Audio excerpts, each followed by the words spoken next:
Jen, welcome. Hi. So tell us a little bit about yourself. Yes, I'm Jen Gao, and I'm born and raised in New York.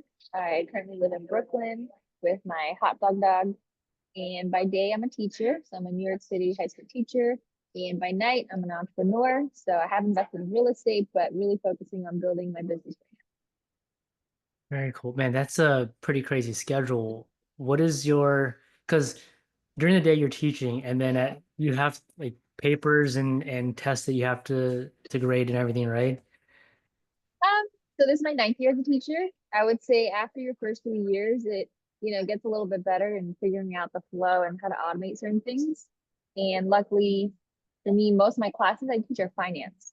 So a Uh, lot of it is sort of project-based learning and online that I can facilitate tests with. So it's not too much grading and reading papers as much anymore.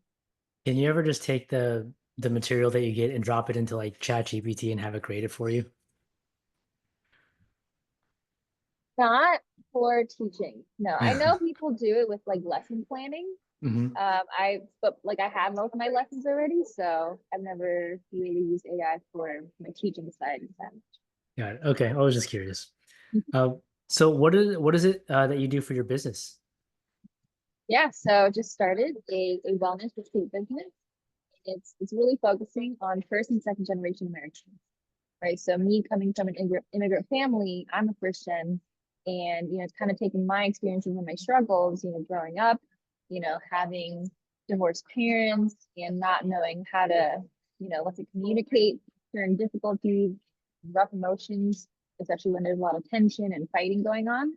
I realized, some of my solutions can be applicable to a lot of, let's say, the students that I teach who are also first gens, or even just, those around me. And yeah, just trying to create events and retreats where we can gather because I think we just need more community, right? As I see a rise in mental health issues, I feel like there's a need for community, connection, and just sort of an elevation in our learning and in our growth. Because I'm all for the growth mindset and not staying stagnant, just getting a little bit out of your comfort zone. So I want to be able to encourage that as well as encourage traveling. Because I was fortunate enough to travel a lot growing up, and I know that a lot of immigrant families do not get that opportunity. So I want to be able to create more opportunities like that. Man, that is so interesting because that's exactly how I grew up. I had divorced parents. My parents moved here. I was born here. Is that what they call first generation? Is that what it means? Yeah, and so they have a different upbringing than we have here. So how did you get on this path? Like, how did you become self-aware enough that you wanted to make changes to your personality or who you were? Yeah, it was because my mom passed in 2018. So I feel like, all the stories that I hear, it's really takes those really life-changing, even traumatic type of moments that, spark a new path for people. And that was definitely for sure, my spark. And from then on, I realized, I needed a change in how I acted, how I gave, how I was being generous, and just how I communicate with family for sure.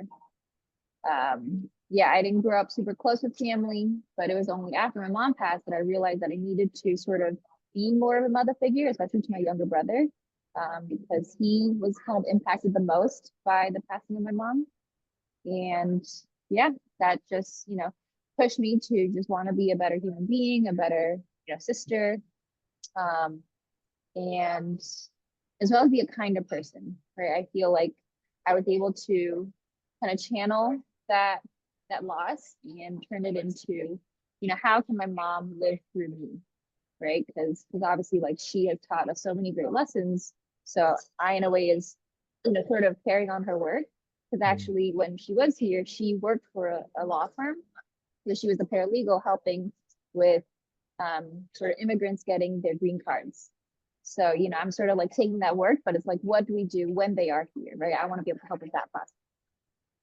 So interesting. Okay, so uh, before we get into that type of work, just curious, what did you do? Were you reading books? Were you going out and talking to people, YouTube, podcast? How'd you make this transformation? Well, one, just through the support, family and friends. A lot of things that you just shared, I think that was necessary in building this business for sure, because Mm, I don't come from a family that does business. Again, immigrants, they tend to want very like stable, secure jobs. mm, Um, so they love that I'm a teacher, which I love and I'm going to continue doing. But I feel that there's this bigger need, right, in our world and in our community. So yeah, it was just really through a lot of support through friends and family. Of course, not like I wasn't always supported, right, by family, mm. but Yeah. definitely my friends for sure. I've remained close to a lot of my college friends because I joined an Asian interest sorority. So because we were all in New York, we've stayed in New York. So I've gotten really good support from them. And yeah, I really owe it all to them. How did you handle it when you didn't get the support you wanted from your family? I think I've grown like a thick enough skin to be able to respond in a way that protects myself while also understanding where they're coming from. Mm, So I've definitely heard comments from, let's say, my dad and my uncle that, that they don't, believe that this is possible or whatever, or that I mm, shouldn't do it.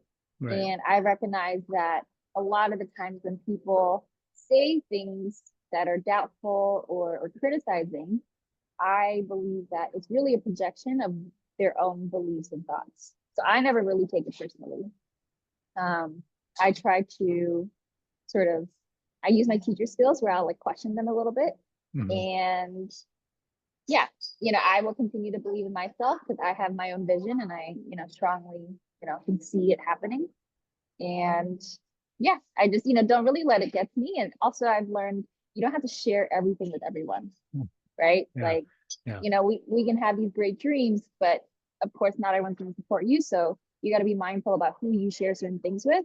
And sometimes you can only really share things with family once it's done. So Yeah, that is true. And then another thing I've also heard is you wouldn't take financial advice from like a doctor or something. So if they haven't someone done who's it, broke. yeah, exactly. So it's not like yeah, probably someone who's broke is better than an example than a doctor. Um Well, I no- mean, yeah, if you're like starting a business, right? You're not really gonna go to a doctor who doesn't have a business. right, exactly. Okay, so then all this kind of goes into now you've created this, you have this idea for a business. So how do you get started? Hmm. Yeah, I think that's when I started taking courses or Mhm, seeking mentorship, actually. So when I got really interested in real estate, I heard that my college friend had become a full-time real estate investor. mhm, So, and that he was looking for an assistant. And I happened to have experience as a personal assistant when I used to work for MetLife in college. So I was like, oh, I can do that. Right. mhm. And I know that by working under someone who's experienced, right, you're also getting to learn and getting some of that mentorship while, getting paid a little bit. Yeah. So win-win. Mhm. And I translated that to my business too. It's like, okay, I recognize I need support some people who've done it before. So I have, been able to speak with just some people in the space a little bit. I mean, part of the reason why I'm so into this is because I've also attended a lot of retreats and I see the beauty of it and the benefit. So yeah, I would say just, I mean, like in general, right? Networking is key. Mhm. So just being able to connect with more people who've been in the space, who are interested in the space, and just kind of going from there. Yeah, connecting more. Yeah, it's really smart. And something that I think is really underrated is finding someone who's doing what is it you want to do and just working for them to learn as much. I wish I had done that when I first got started. Um, but yeah, so then you learn from your friend how to run a business, and then so then how do you start working on your own? Like where does it go from idea to execution?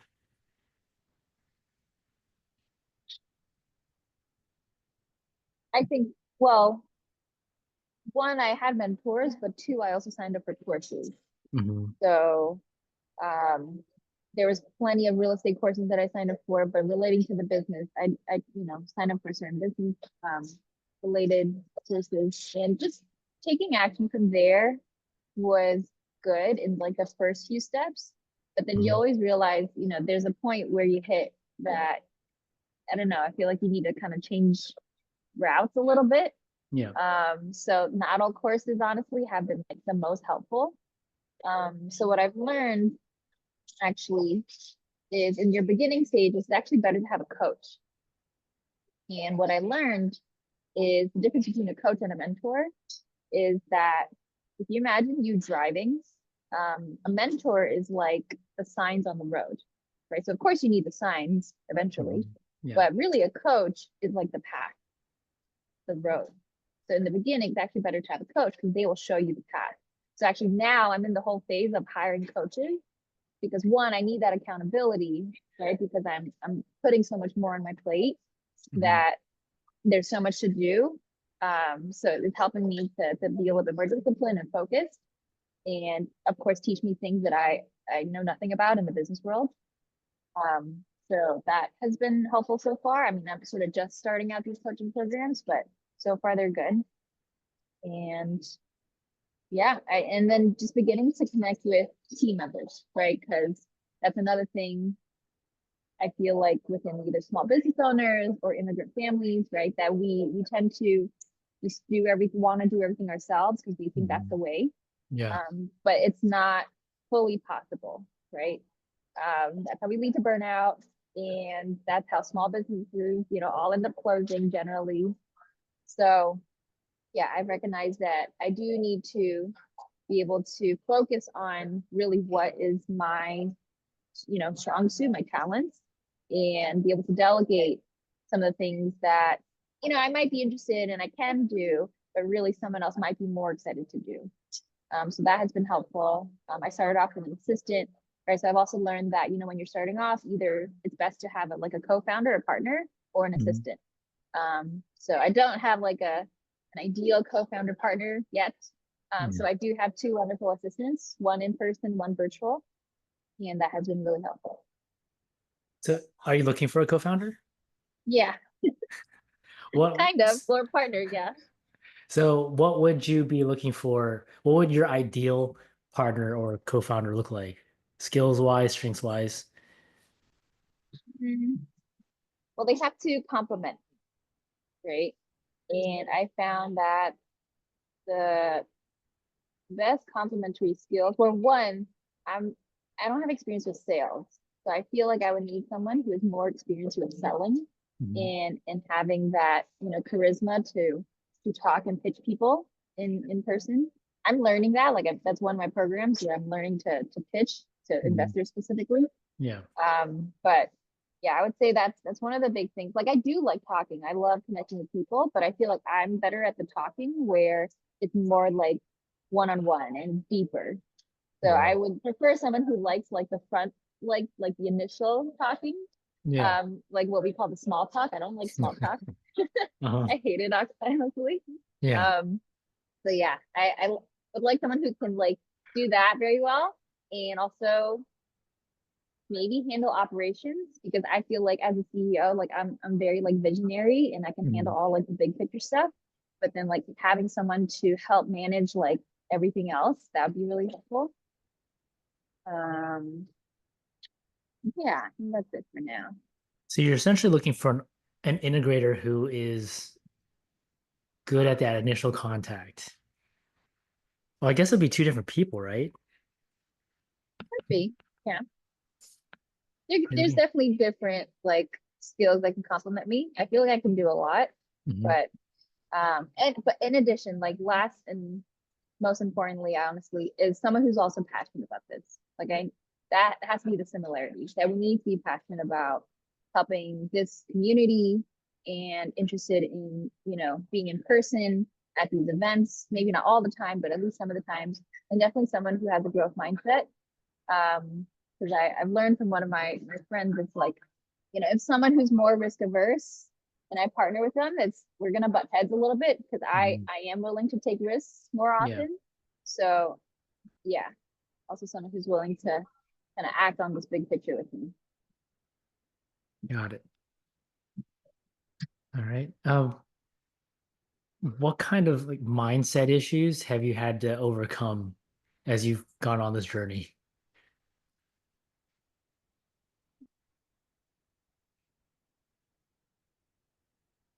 So I started working with like a meditation mentor, um, because I feel that immigrant families, at least in some cultures, we kind of lack spirituality, and in general, religion or kind of religious participation is declining.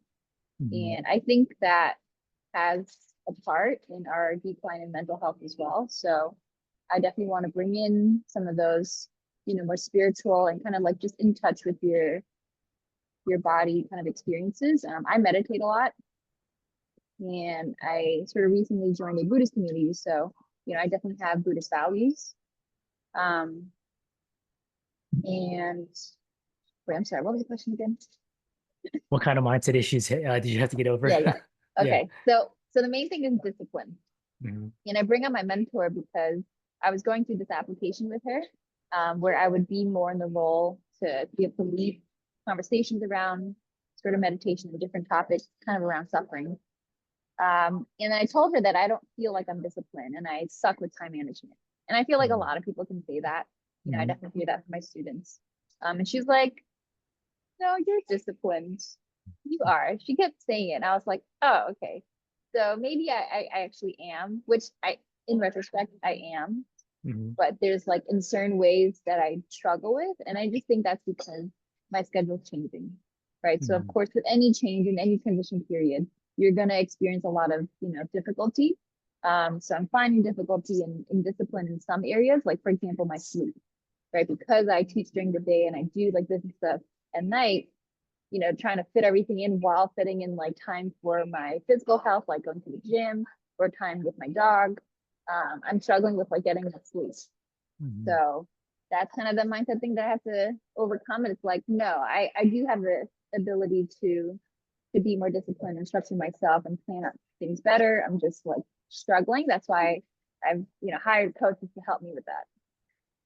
Yeah. Plus, having an integrator is definitely going to help you take some of the things off of your plate. Yeah, hopefully. Mm. Um, so, I guess knowing what you know now, what's some advice that you would give to yourself when you're just getting started? Hire, get a coach sooner.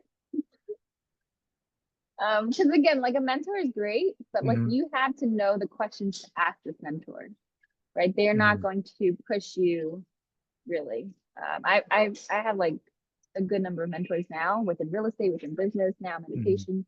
But again, you have to go to them with questions.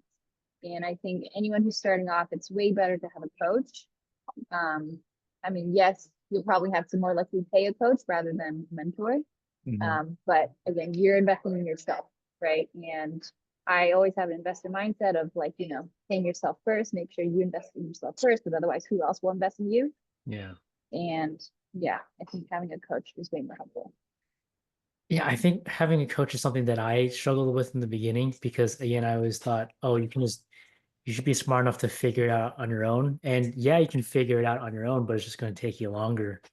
Um, and a coach has so much more insight than you do. It and exactly again, it's like finding someone who's doing what it is that you want to do in the area that you want to do it. Yeah. Right. But at the same time, actually, there are coaches who haven't done what you want to do also. Right. Mhm. Like that was one of the actually, yeah, last year as I was starting my business, I was initially thinking about doing this as a nonprofit. Mhm. So then I did have a call with someone. I believe she was a coach, but based on that first call, I didn't feel that it was that helpful, and also that she didn't fully resonate with my identity. Like even though she was Asian, but Mhm. because I don't know, like maybe she didn't grow up with as many around as many Asians, like I don't know, I feel like I didn't really resonate. Mhm. And same thing with one of my mentors that I got through SCORE.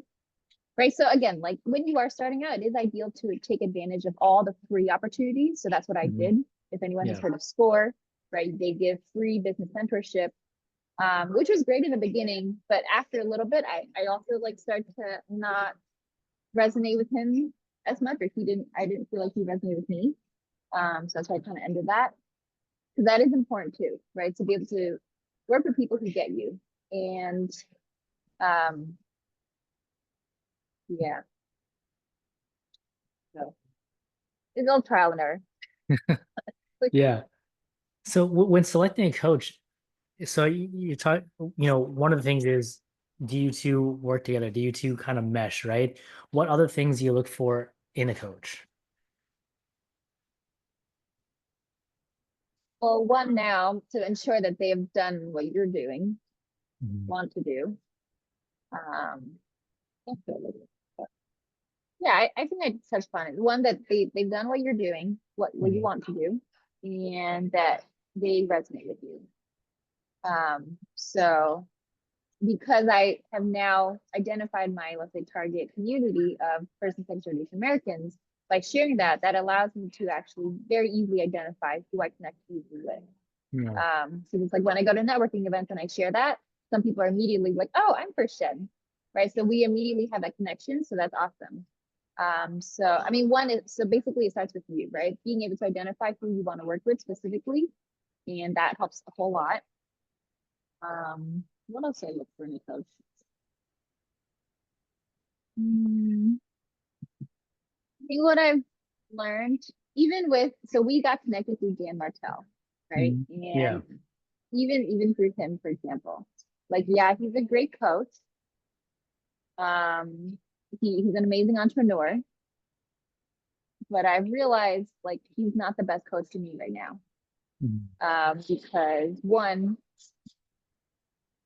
for what I can afford in my startup phase right now, like Mhm. I can only do the group coaching calls, and for me, that's not supportive enough, Mhm. right? So I think, again, recognizing what you need is really, really crucial, because I recognize that I need more like small group settings, or preferably one-to-one. Yeah. And his one-to-one is insanely expensive. I cannot afford that yet, nor is my business, at that level yet. Yeah. But his group coaching, like I'm sure you've been on, they're like 300-400 people, Mhm. right? And I even saw like one other business owner that, I read his book on Vivid Vision, and I saw him on the call, and like he had his hand raised to be able to ask, Dan Martell a question, but the time ended and he didn't get to ask a question along with many other people. So it's like, what's really the point of me being there? Like if I don't really get to ask my personal questions. So I'd rather be in more small group settings, and that's just like a personal thing. Yeah. That way I can get more attention. That makes sense. I mean, there's even as a teacher, right? If you have the larger class size that you have, the harder it is for you to give each student the attention that they need. Um, yeah, very cool. Well, I appreciate you coming on. Do you have anything to promote? Do you have any events coming up? Yeah, so our first event is coming up. We're trying to do a little holiday get together and reflection over this past year. Because what I recognize is within immigrant families, there's a lot of different feelings going on, right? There could be a lot of joy, revolving around, let's say, Christmas, but also there could be a lot of sadness and loneliness that people have actually been coming to me with. So yeah, our first event is going to be in person and hybrid. So we are going to have an online portion for those who aren't in New York or just are busy and can only join part of the time. And yeah, we're just going to be reflecting on kind of our thoughts and feelings around this time of the year, around this past year, and just kind of taking that and how can we maybe let go of certain things that no longer serve us, and how can we move forward into the new year and try to let a little bit of love into our lives. Very cool. Oh, when is that coming up? That's going to be this coming Monday, December 23rd. In person, it's going to be from 6:30 to 8:30, but online it'll be starting at 7:30 Okay. And then p.m. Eastern time. yeah, Eastern. All right, cool. So then we'll have the links for those to register and to attend online in the description. Do you have can people reach out to you on Instagram, Facebook? How can people reach out to you?